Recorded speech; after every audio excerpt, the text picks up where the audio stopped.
morning to you all in San Antonio, Texas, and good day to our esteemed audience, wherever you are in the room and in the world.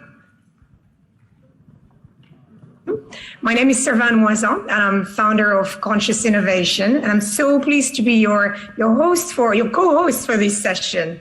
So I'm a lifelong passionate futurist thinker and coach, an angel and an advisor in a social economy. I'm privileged to work with people around the world and learn a lot from them. I've spent 20 years supporting mainly women in social entrepreneurship, and now I work with people on the other side, the people who love to fund and invest in social change. So I help people grow awareness and design actions that transform people's lives. And with our panelists today, who are with you in the room and also online, we will seek to sketch a collective snapshot of what a reimagined philanthropy could look like in an era of pandemics. And for this, we will use a format inspired by the thinking environment, which will enable us to think, reflect, and ignite our imagination in real time. So we won't be pitching at you. There is no competition. It's relaxed. We will keep in mind the speaking timings to allow for the richest exchange and enable everyone an equal time to speak. So to kickstart, I'll invite the panelists to introduce themselves and their work and their learning from the pandemic and in what happened in the past 2 years. And that will give us a sort of benchmark. Then we will build upon each other's reflections through different questions in different rounds. Don't worry, I'll facilitate the lot. And at regular intervals, we will ask ourselves and we'll ask you in the audience what your freshest thinking is. We will use a digital platform that will enable you to share your thoughts through your mobile device or your desktop if you're listening from home. So I want to welcome Shantel Wilkins, Mike Goeke, Kristin Tips, Kileken ole-Moi, who's online with us, and Dr. Judy Monroe. So Shantel, can you kickstart by introducing yourself, what your organization is standing for? What do you think you most learned in the past 2 years of pandemic? And we've got 3 minutes each to get that started. Okay. And then I'll invite Mike to take the mic. Great. Thank you, Servane. And thank you all for coming. And thank you, Texas Bioman, for the opportunity to participate today. So my name is Shantel Wilkins. I'm the Deputy Managing Director for the Kronkosky Charitable Foundation located here in San Antonio, Texas. The mission of the foundation is to produce profound good that is tangible and measurable in our counties of interest, which are Bandera, Bexar, Comal, and Kendall, by implementing the charitable purposes set forth by Mr. and Mrs. Kronkosky. We focus on health and human services, which we look to create a safety net to improve the quality of life in the communities that are of areas of interest to us. We also invest in arts and culture. We look to expand and improve public parks, zoos, wildlife sanctuaries, etc. We also like to assist victims during public disasters, and we've had several here as we've talked a lot about climate change during this symposium. So some of the things I've learned in the pandemic, there's so much going on that I've had to really do a lot of self-reflection and just really think about where I want to be when it comes to my own mental and personal health and how I can make sure that I'm where I need to be so that I can do the work that's required in the communities we serve. And so one of the things I've learned is that it's important to create a gracious space. And I say gracious instead of safe, and that's very intentional because my definition of a safe space is not similar to those in this room. So I think we have to create a gracious space. And in that space, it allows us to have very uncomfortable conversations, which we need to have right now because there's a lot happening in the world. And I do that by asking myself as I start my day is, how do I want to show up today? And as you know, we get hit with a lot of obstacles and challenges throughout our day. And so sometimes during the day, I have to take a pause and say, well, how do I want to show up right now? Because obviously how I'd planned on the day starting is not happening. So how do I redirect myself in order to make sure that I'm focused and that the team and I are ready to do the work that we've been charged to do at the foundation?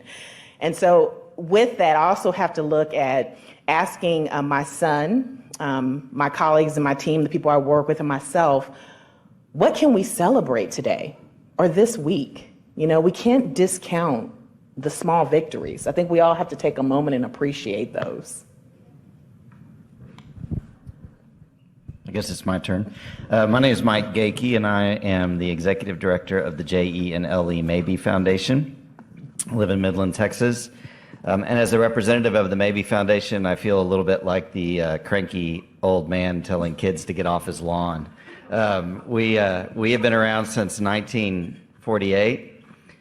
We haven't reimagined much since then. We do things largely as we have done them, although we have not always done what we do. And I like to think of us as a glacier in the foundation world. We are moving. People may not notice it from the naked eye. We are unique. We work in 6 states, and we only help fund capital. We only fund brick and mortar and the building of buildings. We have a broad base of organizations we work with. We do a lot in education, a lot in social services, a lot in medicine, a lot in mental health, including addiction recovery, and we fund religious organizations. And we have I think our response as an organization, our response in the middle of all the COVID craziness of the last 2 years has fit really with exactly how we are as a foundation. We are a foundation because we build buildings. There's an element of us being long-term. We build things that we believe will have some level of length of time in service, and so we have a long-term perspective. We don't respond or react to emergencies very often, and we pulled back. A lot of foundations at the time as COVID hit, they pulled back from capital giving so they could refocus on frontline activities. We chose to stay exactly as we were because we knew there were still people who were going to need funding for buildings, and we decided not to pivot that way. But we were really I think it really impacted the way we assess projects and the way we assess organizations. We saw in organizations that might be doing things that we wanted to partner with, but we also looked to see how were they pivoting and adapting to all the changes of COVID, and how were they seeing their reality and then continuing to carry out their mission as a nonprofit in the middle of all that craziness. And we also began to look at organizations differently, wondering, will this organization even be relevant in a post-COVID world where things have changed so much and we are doing things so differently? So it didn't change what we do so much as it changed how we assessed and how we thought. And definitely it changed my perspective on, we only work with nonprofits, so we saw, it changed my perspective greatly, gave me such an appreciation for the people on the ground and the work that they had to do to adapt and pivot and adjust and everything else to get done what they do. And I think it made us really, really appreciate the work of the organizations that we help to build buildings. Thank you, Mike. Kristin, over to you. Hi, I'm Kristin Tips. I'm the president of MPII, that's Mission Park Funeral Chapels and Cemeteries. Don't leave the room. And also with the Fairmount Hotel, the largest structure ever moved on wheels in the Guinness Book of World Records, and it's a little 37-room Jewel of San Antonio hotel. Outside of that, I'm a commissioner with the state of Texas for the Texas Funeral Service Commission. And I love community, and I love giving, and I love working on boards of really good, incredible nonprofits that make a difference in our community and also in the world. And during the pandemic, I was a trustee, and still am today, with the Texas Biomedical Forum. The year that this happened was the year I was supposed to put on a gala. And this is an organization that for 50 years has raised money, has community relationships, and spreads the message of what Texas Biomedical Research Institute does.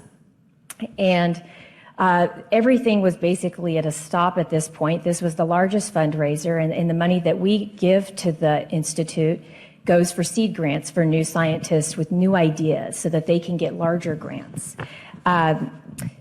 We had to put the rule book aside and figure out what we could do to make things work. And we're going to learn more about that. But what I learned was that believing in yourself, believing in your board and those that are supporting you, and educating the people that want to support, that maybe don't even know what you're doing. But what an opportunity it was to be part of an organization that was really leading the headlines and making a difference not only in our community but also in our world. Thank you. So I'm Dr. Judy Monroe. I'm President and CEO of the CDC Foundation, and a lot of folks say I have no idea that the Centers for Disease Control has a foundation. We've been a well-kept secret for 27 years. We were formed by Congress to help CDC forge public-private partnerships. And much of that, prior to the pandemic, we have done in conjunction with CDC, where they will come to us and say, we have a gap, we have a need, and we'll rally and bring in philanthropic or private support to help fill that gap. We're in 140 countries and across the United States.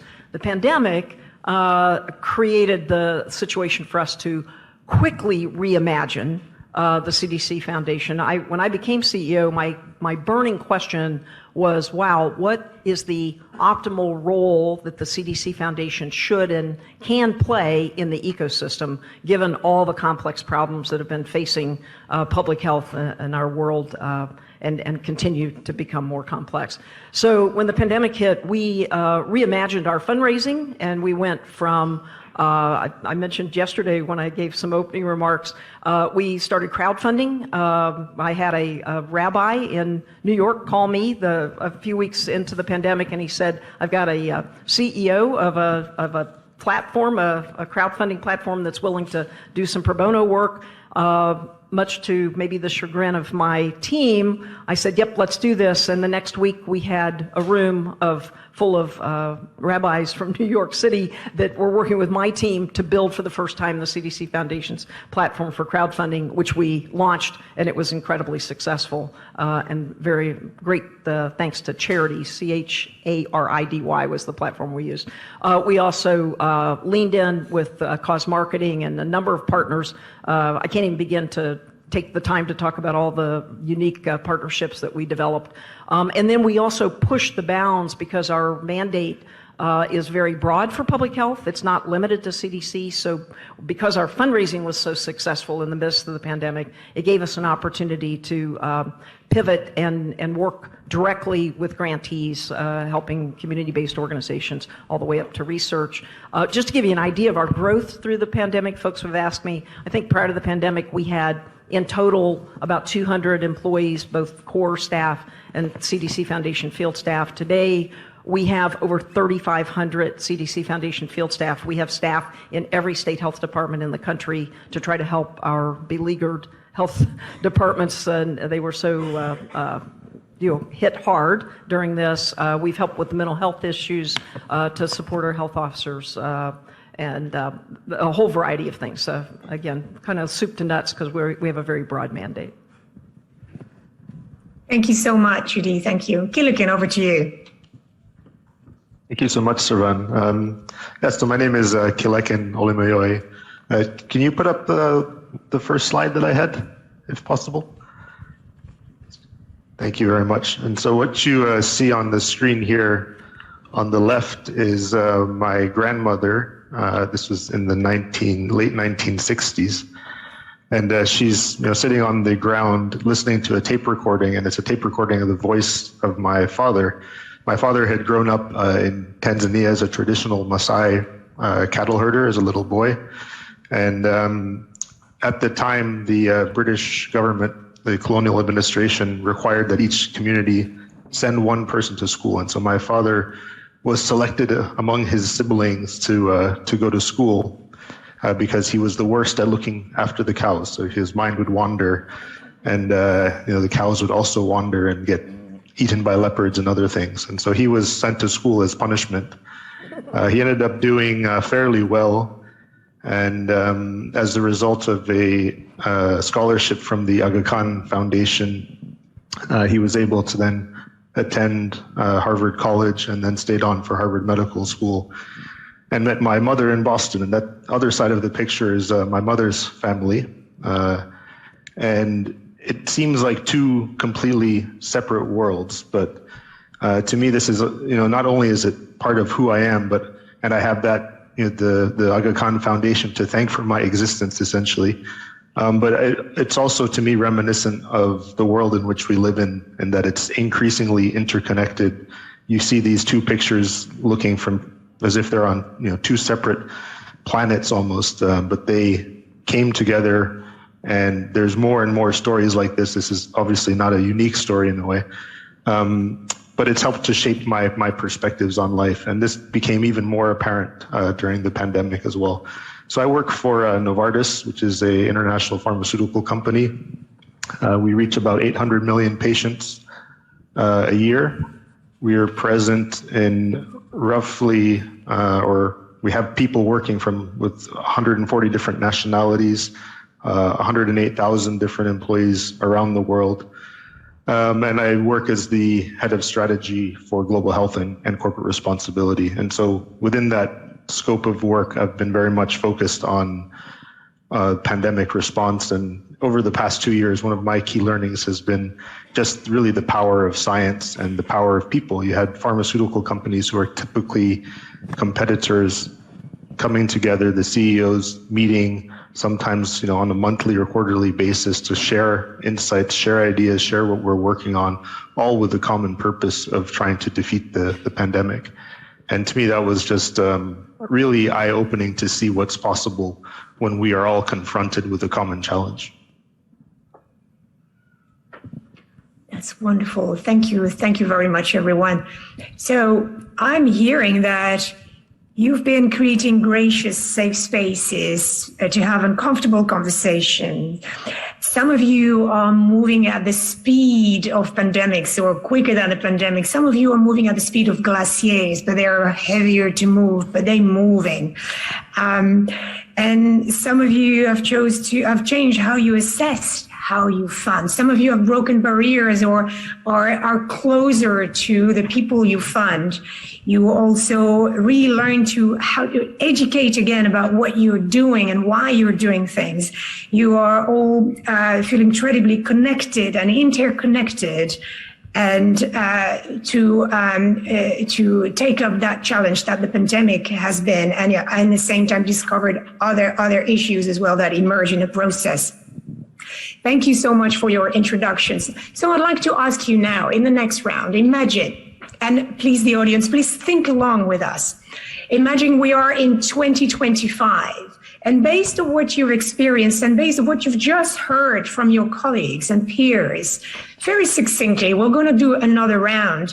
What do you hope a reimagined philanthropy could look like in practice? I'm going to ask you to be very just flying over a top level feeling of what you hope a reimagined philanthropy could look like in practice. Chantel, over to you.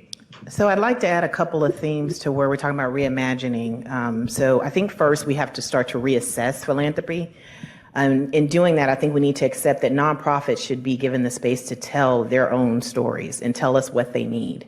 It's their business, not ours. We should not dictate how we fund.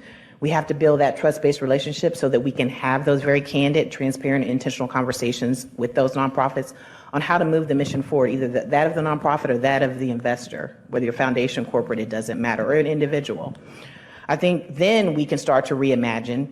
We can reimagine a space that not only that we're investing money, but the time and talent that we have to offer, right? We all have lived experience that can be shared, not just about writing checks and making it transactional. It needs to be a partnership if we really want to make change, right?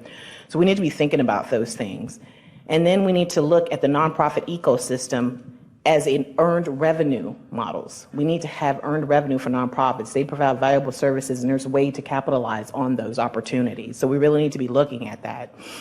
And then how do we help them become competitive with salaries and benefits? It's not fair that nonprofits should have to pay their workers barely anything so that they can do the work. That just doesn't seem like a right way to move missions forward. And how do we help them build diverse funding mixes, whether it's individuals, corporations, or foundations?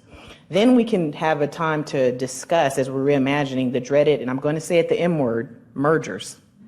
So So there are some nonprofits that should really be considering merging. And so I hate to say that, but this is the truth of where we are, is what we're seeing around the landscape. So we really need to be having those conversations, because if you're not able to do the work, then you're not helping the clients you're serving if you can't keep your doors open. So we really need to be having those conversations. Then we need to redefine. How do we invest and engage? We need to acknowledge the importance of investing in operations. Nonprofits don't have to worry about keeping the lights on in order to do the work. It's okay to fund a program, but if no one can work the program or the building's not open, it's kind of hard to have a program. So we really need to be thinking about those type of things. We don't need to look at how nonprofits should not struggle to retain and recruit workforces. I mean, it's hard to compete. We're seeing in San Antonio that nonprofits are losing their workers to other companies because they can't pay and they can't do benefits. So they have to be able to have the talent just as for-profit companies in order to do the work. We also have to think about nonprofits as a business. They have to have succession planning, business continuity. What does diversity, equity, and inclusion look like in their organizations? Where's the board, the staff, the people they serve, or even their funders? And we have to allow gracious spaces for these uncomfortable conversations and these intentional conversations. Then the next part of that is we need to re-educate. We need to re-educate everybody, right? We have to re-educate on the fact of how do nonprofit leaders utilize their voices in their platforms of their board members. The board members are from for-profit companies more often than not. How do they use those platforms to help change the narrative for compensation and how they energize their workforce and retain them? Then we need to be thinking about, is it okay that some of the staff that work there are almost clients or sometimes clients of the organization? It's mind-boggling when you really think about it. We need to put those into perspective and have the conversation. Then this is for both investors and nonprofits. We need to use our platform to change the narrative. People who receive the services do not want to be called poor, low income. It's dehumanizing, and it's not a life that they chose. There are institutional things in place that keep barriers and blocking them from doing things that they need to do. So we need to start using words like under-resourced homes, undervalued communities. That's putting human faces to the problem and putting a face where you get to look at someone who's suffering and who needs not a hand out, but a hand up. So we really need to use our platform to change that narrative. Then nonprofits need to talk to people in the communities and the people they serve. How do you want us to talk about you? How do you want us to go to our funders and our investors and have these conversations? And then create a space for them to have their own platform, to own their own narratives. It's not our story to tell, it's theirs. And they should be given the opportunity and space to do so. Then the last step we need to do is re-energize. Re-energizing is creating that space, once again, a gracious space of self-care, not only for the people that are working in your organization, because we all have to make sure that we are at our best or we can't do our best, right? So we have to create spaces for people to re-energize, to keep doing the work that we're doing to take care of the communities we serve. We all have other things outside of our work, to take care of our loved ones, our families. So we have to make sure we're taking care of ourselves so we can put in the energy needed to do the work. Thank you. Mike, please, in 2 minutes, what is your hope for reimagined philanthropy, and how could it look like in practice in 2025? 2025 is like tomorrow, so that's kind of it feels so close. But I think if I had this, it's a little difficult to think about that in many ways. But I think I see reimagined philanthropy as a representative of a funding agency, which is where what I represent here today, as something that is relational between the funding agencies and those who are seeking funding. And I think we have to get to a more it's the same way with the issues in our society. We have got to start talking and having conversations and getting to know each other. We, as a foundation, we have to operate within certain parameters. We have donor intent, we have our founders. We want to keep our foundation within the parameters that Mr. and Mrs. Mabee put in place way back in 1948. But within that framework, we as a funder have the ability and the opportunity to be creative and to be looking at ways, how can we be involved in things that maybe initially we thought that doesn't fit for us. I think it also, though, the other side of that relationship is those who are looking for funding. And it requires them to be looking at us and saying, do I fit? There's no sense at the beginning of trying to squeeze your foot into a shoe that it just will not go into. But do I fit is very rarely black and white. And so I think Reimagine Philanthropy is saying, how do I explain what I'm doing in a way that shows that I do fit?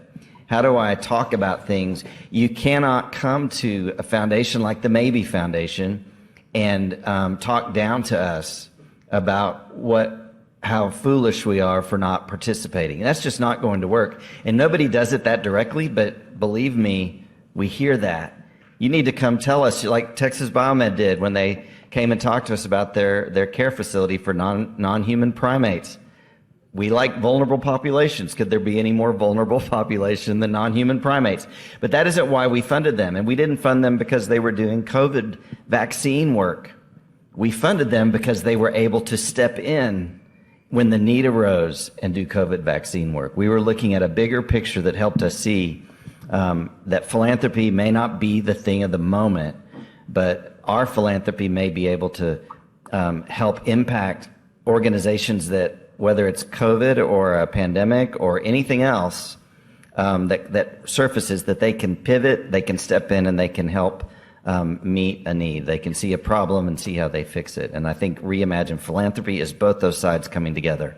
Funders and those seeking funding, having conversations, figuring out how they can work together without destroying their own identities and their own boundaries. Thank you, Mike. Kristin. I mean, these are all wonderful things I'm hearing today. I hope you all are learning some new things, but I agree that it is definitely something. When I look at it from 2025, I mean, I see it as something that we can't be afraid of change and know that sometimes it's time for change. And that's when we have to put the rule book aside, reevaluate our board members, reevaluate the donors. But what I really saw through this pandemic was that there's so many people out there that don't understand what maybe your organization does or what it stands for, and how important it is to educate and reach a broader group of people and expand your networking. And I just see that it's a beautiful thing, what has evolved and what is evolving. And there has been some mergers in nonprofits that have been really good. And I think it's also good for donors because they're not dividing, but they're working together and strengthening also the relationships with the donors, making them part of it, of what you're doing, and letting them see the change that's being made, because that's what really makes things wonderful, and they want to see that their money is going to making the world a better place. So Thank you so much. Over to you, sorry. Sorry, I jumped right in there. Sorry about that. Then you're not here in person to kick me or anything. But my hope is that we will have learned the lessons of the pandemic and take forward the best of what we've seen in philanthropy during the pandemic. My husband used to tell our children that lessons will be repeated until they're learned. And so we're doomed to repeat history if we don't learn the lessons. I also would say, Dr. Frank this morning, when he said, talked about failure. We need to be honest. I hope philanthropy is honest about the failures that we also need to address. I wanted to pick up on the merger because that's one that's really dear to my heart, and I couldn't agree more. One of the things we saw in the pandemic was the emergence of all of a sudden there were these new nonprofits starting up. Literally, we had requests from new nonprofits wanting us to fund them so they could set up the finance and the operating and all the capacity to build something new. And it's like, you know what, there are a lot of organizations that already are built for this and just need to be resourced to take it forward. So we shouldn't be duplicating. I mean, there will never be enough money, right? Everybody wants more resources. So let's be smart. Let's collaborate going forward. I'd love to see much more of that. And thinking systems, look across the system in total. We tend to go into the silos. The agility, the trust, I'm just going to trust. We've got to build trust. So there's a lot I'm hoping for in the future. The last thing I would say is government funding. One way to have sustainability, and I love that point too about we've got to have the sustainability. philanthropy, it behooves them to watch where government funding is going, because there are gaps that you can lift all boats, or you can be innovative and push. Philanthropy has such an opportunity to really be a game changer because of the taking risks and being able to lean in. That's needed to show the path forward then for the government to pick up for sustainable funding. So I do a shout out for that as well. Thank you. Thank you. Kileken. Yeah, thanks. I mean, I fully agree with much of what has been said. And I think it is critical to look at philanthropy through a lens of sustainability as well, in that a lot of the work in philanthropy should be seen as, something almost like an interest-free loan that enables someone to get back on their feet without being burdened, and then to effect the change that they want to have, whether that's in their own family or in their business or in their community.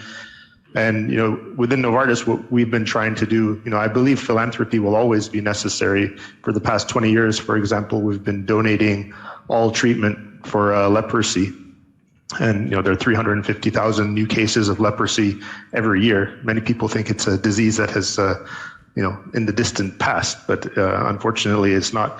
And I believe that we will continue to need to donate medication such as for leprosy, but we have different models as well. So for malaria, we've provided over the past 20 years over 1 billion treatments on a not-for-profit basis to different countries around the world. And then more recently, we've integrated those kind of philanthropic efforts into the core of our business. Not that they are fully philanthropic now, but they're more on a not-for-profit basis, becoming a core part of the normal business of Novartis. So if we're making a new therapy for cardiovascular disease, we want to try to make sure that no matter where patients are in the world, they're able to access that medicine and they can afford it. So products can be priced in a way that's affordable to we make. We have a international foundation out of Switzerland and a U.S. foundation in the U.S. And most recently we launched a program called Beacon of Hope, where we're collaborating with the Thurgood Marshall College Fund and over 26 historically Black medical schools and colleges in the U.S. To help develop new centers of excellence in clinical trials, try to make sure that these previously undervalued communities are now more integrated into the scientific process, can benefit from access to medicines. And at the same time, we're helping them to build or strengthen clinical trial centers of excellence at the historically Black medical schools as well. And that's an investment of over $30 million over 10 years. And the premise of it is co-creation. So Novartis is not coming with a solution. We're really working with those schools, working with their communities, helping them, they identify the challenge and we are helping them to address it, bringing in some of our expertise as well. So I think I see philanthropy in the future of being much more oriented around the people, empowering the people who we're trying to serve to make those decisions themselves. This should be co-creation, and it shouldn't be, as Shantel said, handouts. This is much more of a hand up. So I really like that.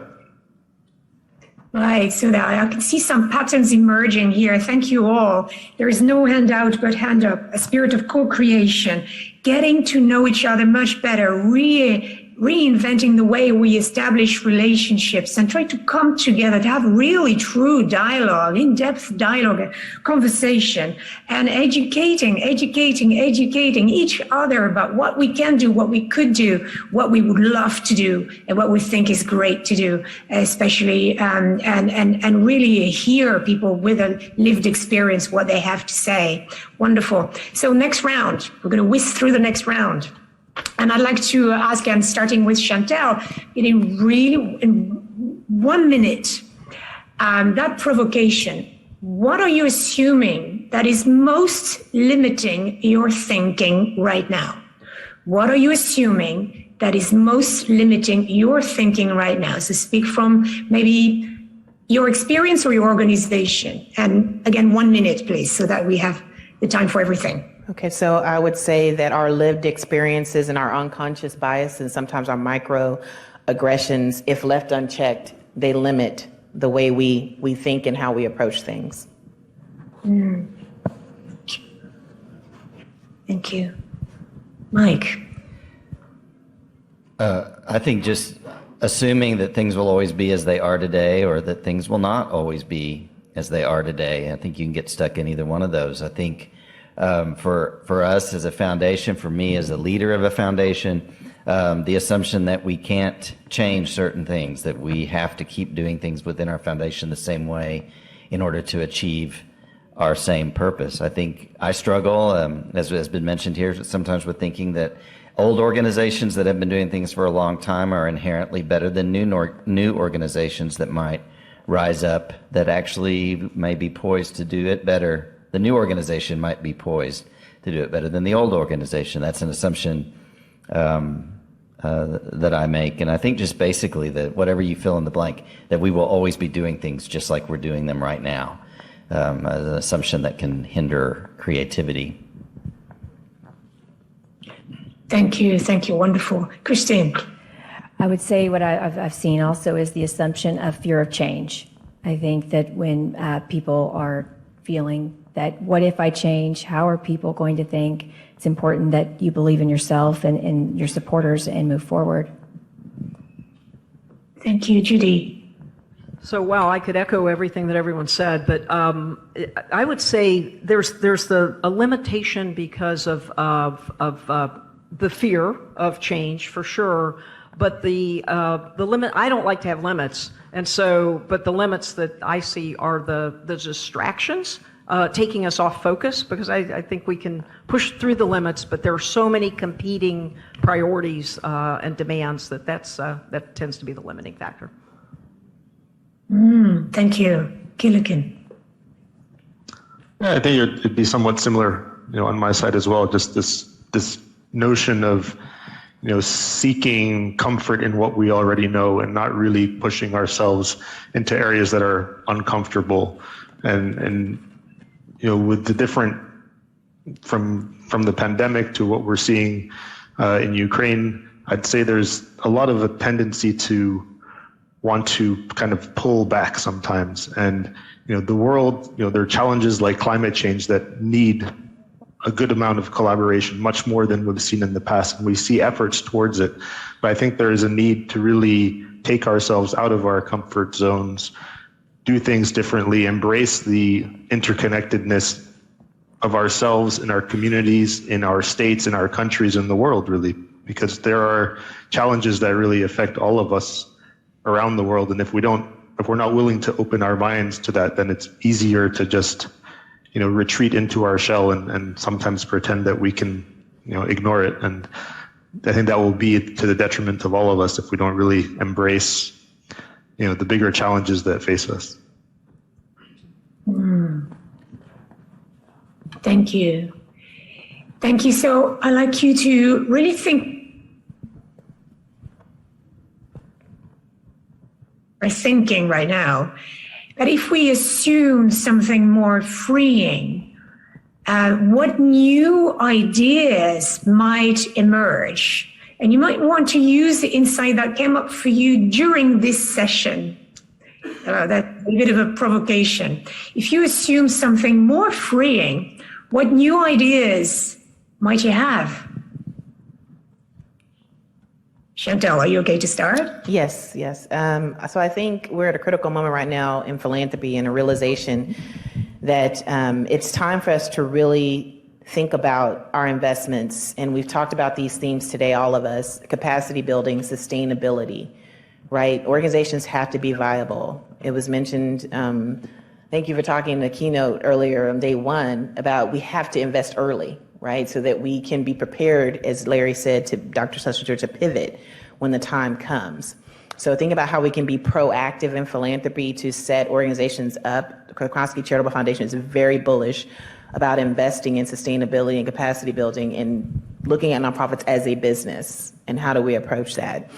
So I think if we look at that way, it'll free us up to be more productive and react instead of being reactive when things do happen and we're able to address them. And I think we have to follow this theme, the theme that we've seen today and everyone's talked about. It's going to take everything: leadership, innovation, and community. Wonderful. Mike.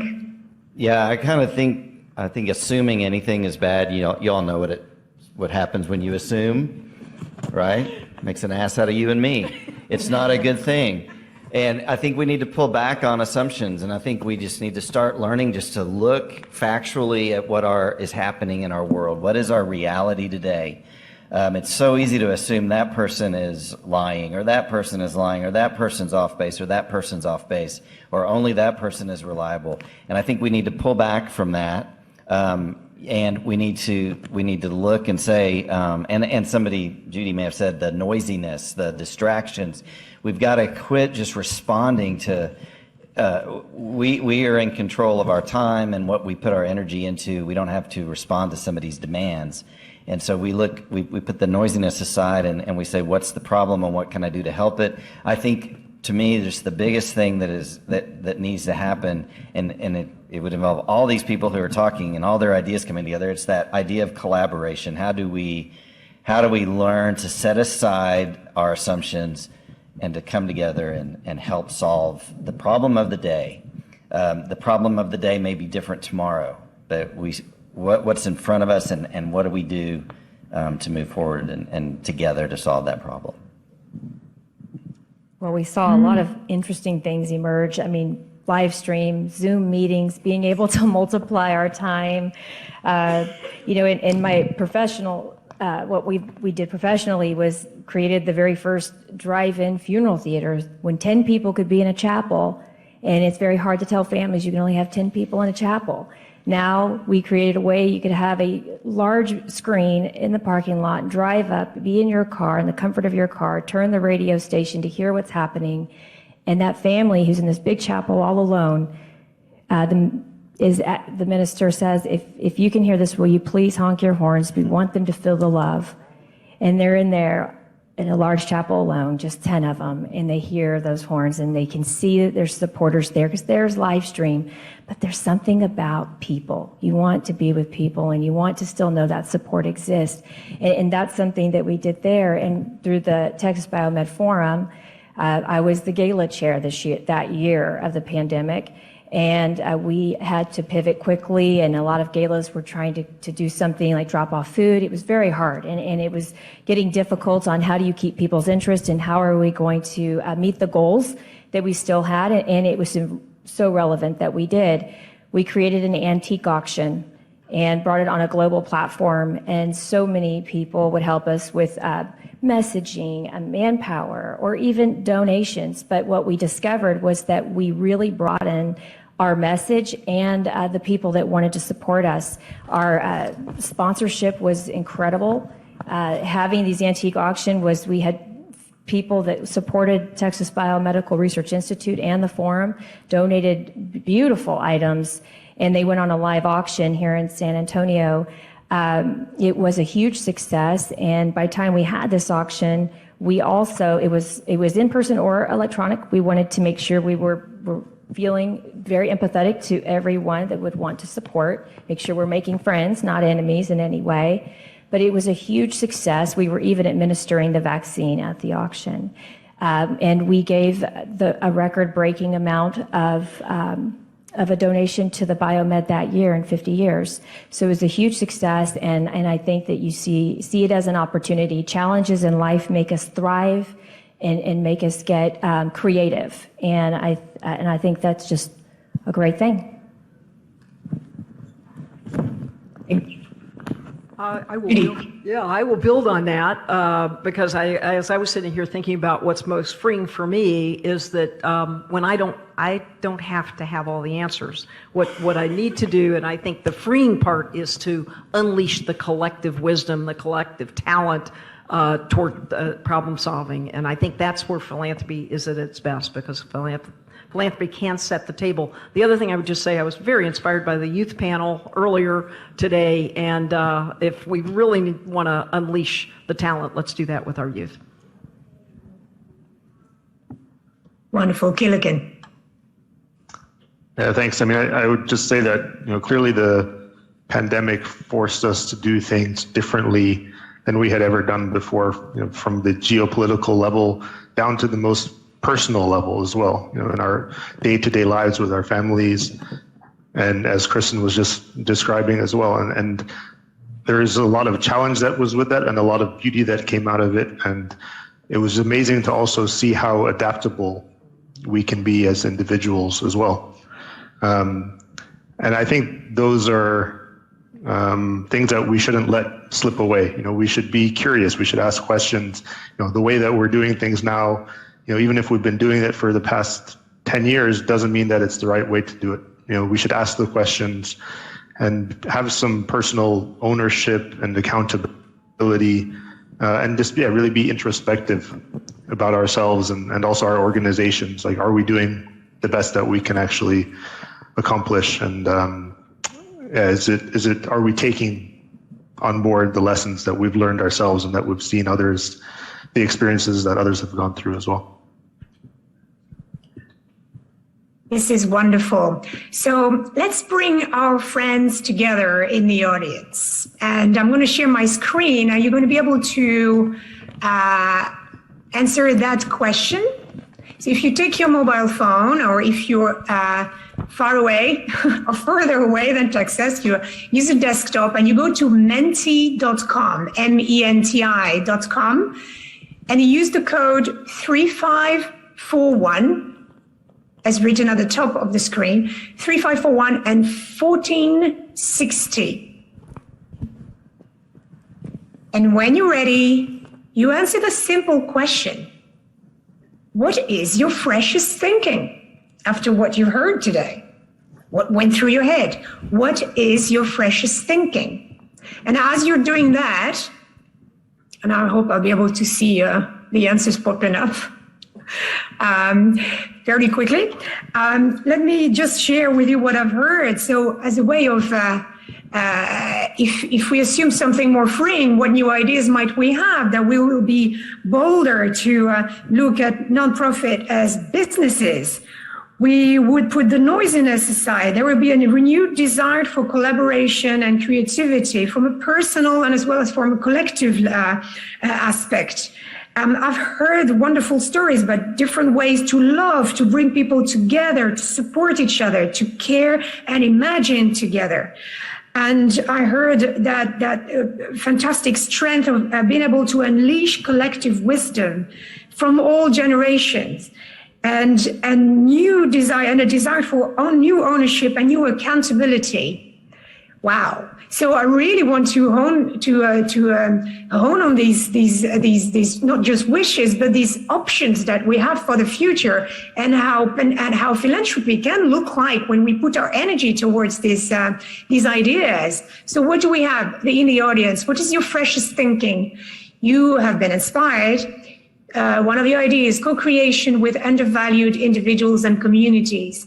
Incorporate gracious space. Use the expertise in your community. Fresh perspective leads to innovation, education, partnership. Although issues are global, individual families should focus their philanthropy on their neighbors. That's something about play space. Collaboration. Welcome the devil's advocate into your team. Okay.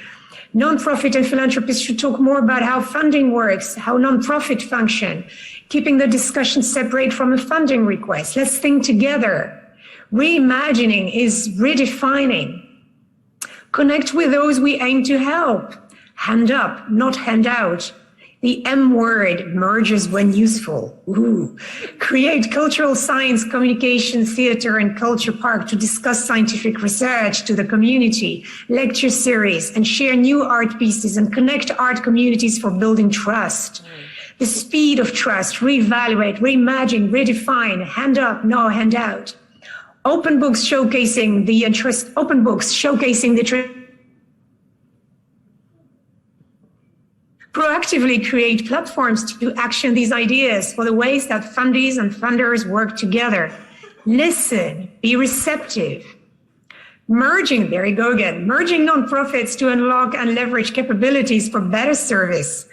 Open books, oh, so we've had that already. We are not alone, trust each other. Use language that fosters trust and grace.